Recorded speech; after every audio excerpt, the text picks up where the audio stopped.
আসসালামু আলাইকুম। আশা করি সবাই ভালো আছেন। তো নতুন একটি পর্বে আপনাদের সবাইকে স্বাগতম। তো আমি আলামিন বরাবরের মতো হাজির হয়েছি আপনাদের নতুন একটি পর্বে। তো আপনারা এই পর্বে দেখতে পারবেন যে মাইক্রোসফট ওয়ার্ড অথবা সবাই সংক্ষেপে এমএস ওয়ার্ড বলে। তো মাইক্রোসফট ওয়ার্ডের বেসিক থেকে অ্যাডভান্স লেভেলের সম্পূর্ণ ভিডিওটি আপনি এই পর্বে পাবেন। তো আমি চেষ্টা করব আপনাদের মাইক্রোসফট অফিসের বেসিক থেকে অ্যাডভান্স লেভেলের একটি প্লেলিস্ট তৈরি করার। তো তার ধারাবাহিকতায় আজকে আমরা প্রথম ক্লাসে হাজির হয়েছি। তো প্রথম ক্লাসে আপনাদেরকে আজকে আমরা দেখাবো যে কিভাবে মাইক্রোসফট ওপেন করবেন, একটি ফাইল ওপেন করবেন এবং মেনু বারে কি কি অপশন আছে এবং কিভাবে সেভ করতে পারবেন।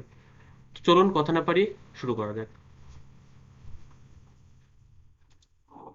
তো আপনারা আবার স্ক্রিনটি দেখতে পাচ্ছেন। তো আপনারা চাইলে কয়েকভাবে মাইক্রোসফট ওয়ার্ড ওপেন করতে পারবেন।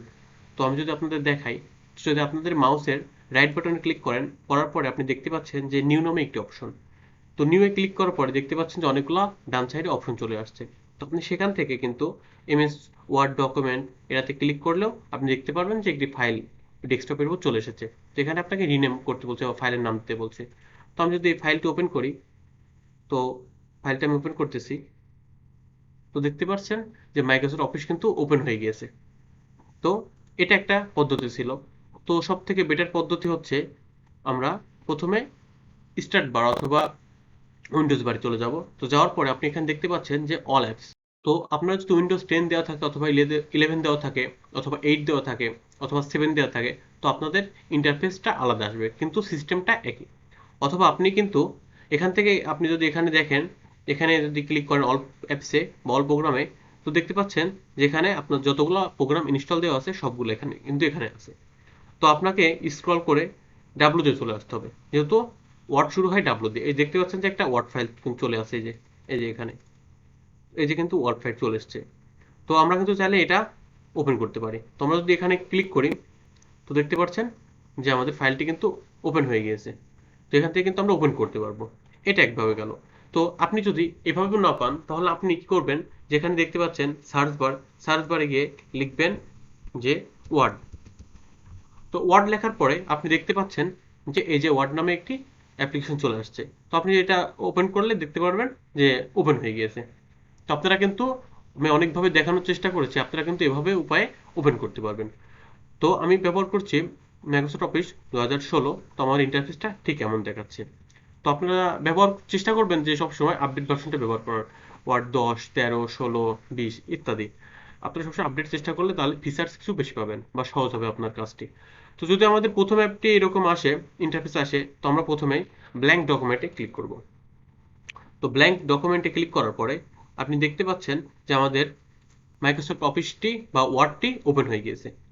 তো ওপেন হওয়ার পরে এখন আপনি দেখতে পাচ্ছেন যে আপনি ডান পাশে যে ফাইল, তো ফাইলে যদি আপনি একটা ক্লিক করেন, তো দেখতে পাচ্ছেন যে এখানে new, open, info, save, save as, print, share, export, close, এরকম অনেকগুলা ইন্টারফেস চলে আসছে।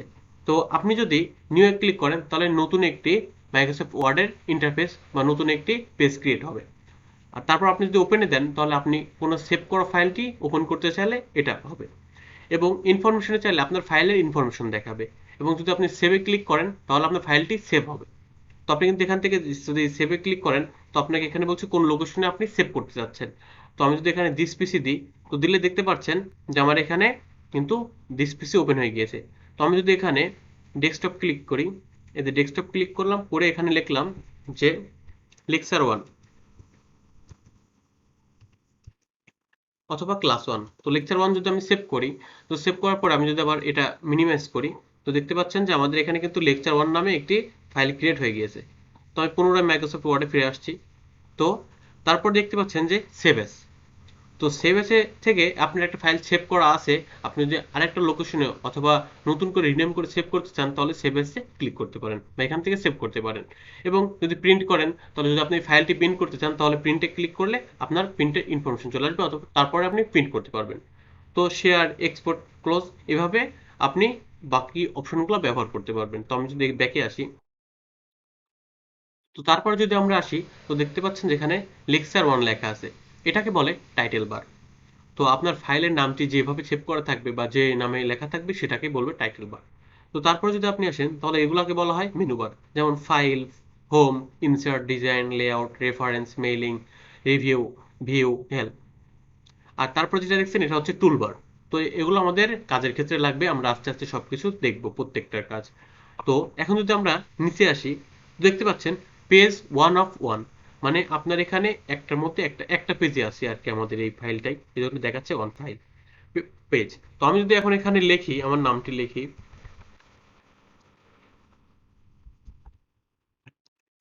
দেখতে পাচ্ছেন আমার নামটা আমি দুইবার লিখেছি। তো দুইবার লিখেছি, তো আপনি দেখতে পাচ্ছেন যে যদি এখানে তাকান তো দেখতে পাচ্ছেন যে দুইটা ওয়ার্ড, এখানে দুইটা ওয়ার্ড। আর এখানে ক্লিক করলে আপনি দেখতে পাচ্ছেন যে পেজ একটা, ওয়ার্ড দুইটা, ক্যারেক্টার 12টা, ক্যারেক্টার উইথ স্পেস, এখানে নো স্পেসে 12টা আর স্পেসে 13টা, লাইন দুইটা, প্যারাগ্রাফ দুইটা। তো আপনি এখানে সবকিছু কিন্তু দেখতে পারবেন। যদি আপনি নিচে আসেন তো আপনি এখানে দেখতে পাচ্ছেন যে এটা হচ্ছে রিড মোড। এটা দিলে আপনার হচ্ছে রিডের জন্য বা পড়াশোনার জন্য এই মোডটা ব্যবহার করবেন। তারপরে যদি আপনি দেন তাহলে প্রিন্ট লেআউট, আপনি যেটা আমরা মানে অ্যাজ ইউজুয়াল ব্যবহার করি, যেটা হচ্ছে প্রিন্ট মোডে থাকে বা নর্মাল মোডে থাকে। তারপর যদি আপনি দেন তাহলে হচ্ছে ওয়েব মোডে, এই আপনার এই পেজটি ওয়েব মোডে দেখতে কেমন ঠিক সেরকমই দেখাবে। তো তারপর আপনি দেখতে পাচ্ছেন যে এখানে জুম ইন, জুম আউট, আপনি এর মাধ্যমে জুম করতে পারবেন, জুম আউট করতে পারবেন। তো এগুলো হচ্ছে আমাদের ইন্ট্রোডাকশন, প্রথমে পরিচিত ছিল। তো এখানে আপনি দেখতে পাচ্ছেন যে হোম হোম মেনু থেকে ফন্ট স্টাইল আছে, বোল্ড আছে, ইটালিক আছে, আন্ডারলাইন আছে, তারপর এখানে অনেকগুলো প্যারাগ্রাফের টুলস আছে। তো আপনি যদি ইনসার্টে যান তাহলে এখানে টেবিল তৈরি করতে পারবেন, পিকচার অ্যাড করতে পারবেন, তারপর হচ্ছে বুকমার্ক অথবা হেডার, ফুটার, পেজ নাম্বার দিতে পারবেন, এবং সিম্বল ইকুয়েশন যেগুলো হচ্ছে আমাদের ম্যাথমেটিক্যাল অথবা যে কোনো ইকুয়েশনের ক্ষেত্রে আমাদের লাগবে। তো যদি ডিজাইনের দিকে তাকাই তাহলে এখানে বিভিন্ন রকমের ডিজাইন পাবো, page border, watermark, page colour পাবো। লেআউটে গিয়ে আমরা পেজের মার্জিন ঠিক করতে পারবো, পেজের লেআউট ঠিক করতে পারবো, কলাম রো ঠিক করতে পারবো, বা এগুলো এডিট করতে পারবো, রিমুভ করতে পারবো। তো রেফারেন্স রেফারেন্স থেকে আমরা যেরকম হচ্ছে কোনো থিসিস পেপার অথবা কোনো রিসার্চ পেপার যদি আমরা রিসার্চের বা রেফারেন্সের অ্যাড করতে যাই তখন এটা কিভাবে ভালোভাবে আমাদের কাজ দিবে, সহজ করবে কাজটি, এগুলো আমরা আস্তে আস্তে জানতে পারবো। তো এভাবে মেইলিং, রিভিউ থেকে আমরা দেখতে পারবো আমাদের এখানে স্পেলিং অ্যান্ড গ্রামার আছে বা ওয়ার্ড কাউন্ট আছে, এগুলো থেকে আমরা জানতে পারবো, বা নিউ কমেন্ট, তারপর হচ্ছে কম্পেয়ার। এখন যদি আমি ভিউ তাকাই তো ভিউ থেকে আমরা কিন্তু দেখতে পারবো যে হচ্ছে এখানে zoom in, zoom out, read mode, print mode, web mode, ঠিক আছে। তো আমরা কিন্তু এভাবে আমাদের মাইক্রোসফট ওয়ার্ড ব্যবহার করতে পারবো। তো আজকে আমাদের কিন্তু ক্লাস এ পর্যন্তই ছিল, আজকের বেশি দূর নিব না, কারণ আজকে আমাদের ক্লাসটা ছিল ইন্ট্রোডাকশন ক্লাস। তো আমি আশা করি আপনাদেরকে আমি ইন্ট্রোডাকশন ক্লাসে তো প্রত্যেকটার সাথে পরিচয় করাতে পেরেছি, এবং আমাদের পরবর্তী ক্লাসে আমাদের প্রত্যেকটি মেনু বারের প্রত্যেকটা নিয়ে আলাদা আলাদাভাবে ভিডিও এবং আলোচনা থাকবে। তো আপনারা কেউ মিস করবেন না। তো পরবর্তী ভিডিও দেখার জন্য আপনাদেরকে স্বাগতম জানালাম। আসসালামু আলাইকুম, ভালো থাকবেন সবাই, সুস্থ থাকবেন সবাই।